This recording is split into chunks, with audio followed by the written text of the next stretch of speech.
All right. Good morning, good afternoon, good evening, whenever you're viewing this video. I'm not Andrew, I'm Carter.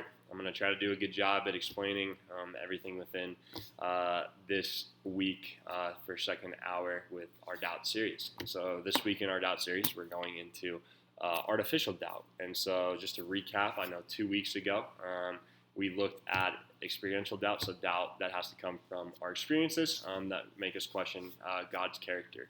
And so this week we're diving into another category with doubt, artificial doubt. And so quick definition of artificial doubt. Artificial doubt is doubt that's not really genuine. We desire to sin, and it's easier to sin if God is not real or not good. So we come up with doubts, questions about God that give us a justifiable reason to continue to plunge into sin. And so the way that we're going to talk about this and dive into this topic in this category within doubt, we're going to look at two stories. We're going to look at Eve in Genesis, and then also the Pharisees throughout Jesus' time here on earth. The solutions that we're going to bring up with artificial doubt is just going to be the same one for experiential doubt. The same first starting one is just honesty with yourself. Why are we bringing this up? Two times in a row, because honesty with ourselves helps us get down to like the root and the branch of the doubt of, okay, is this doubt coming because of an experience, or is this coming from an intellectual standpoint? And we're going to talk about intellect. I should have explained this earlier, but we're going to talk a little bit about intellectual doubt, just to like give a quick summary of it. So back to like what I was saying. So yeah, it gets down to the branch of whether this is experiential doubt or something that comes from like an intellectual doubt standpoint, or is this question just stemming from artificial, right? Like just this desire. And so that's solution number one. Solution number two is just counting the cost. And so what that essentially we're gonna sum up is understanding that following after Jesus or not following Jesus has eternal weight. And it has more effects than just what I can or can't do today, tomorrow, 2 days from now, an hour from now, right? And so some of the questions that we're going to look at with artificial doubt, the first one, just what we do every single discussion group is just address comments, questions, concerns, confusions that the students may have, just so that way we go into the rest of the questions, just clear air, no confusions, nothing there.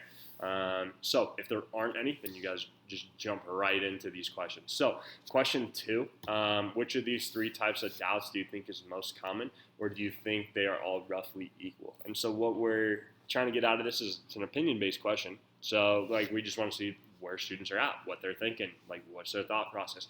It's a great icebreaker question for them to get the ball rolling, so that way with the rest of the questions in there, it's not just crickets. And so and it just also gives the students an opportunity to like reflect and where they're kind of at, maybe potentially, who knows. So when we get down to question three, Andrew's going to bring up an example of someone that has strong questions about the faith but isn't really trying to seek them, and not being like a test of seeing if they're struggling with artificial doubt. And so what this question is, what are other tests we could use to determine if we're struggling with artificial doubt? And so maybe some lanes and avenues that we get into with this question is like examining new temptations or habitual sin in your life, right? So like a new temptation could be like, hey, like I just started dating someone. Like I find them very attractive. I want to engage in sexual activity, but obviously like we're not married. So finding things within that. Second one is like, okay, are we like actively looking for problems or holes in Christianity? Like why would we, and then the third one being the process of elimination in three categories. So again, those three categories being intellectual, experiential, and artificial. So just like using that process to get down to, okay, like is this doubt coming from an experience I had? Is it coming from like an intellectual standpoint of like I just don't know, or is it a question that I'm like I know but like I don't really want to like figure it out? I'm just gonna bring it up and this doubt's gonna be there. So and then after that question, you get down to question four.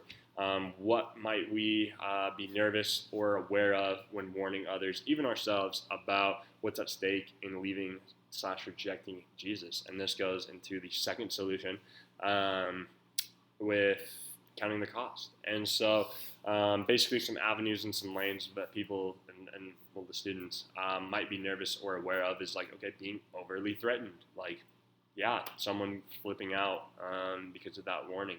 And the second one is causing someone to just stay in for insurance reasons. So someone's faith not being genuine, that's just there for like insurance purposes. They are claiming to be Christians for insurance purposes, but not really fully receiving Christ and treasuring Christ. And then the last and final question, number 5, is there any way to remove our bias from this process of searching for truth? If so, how?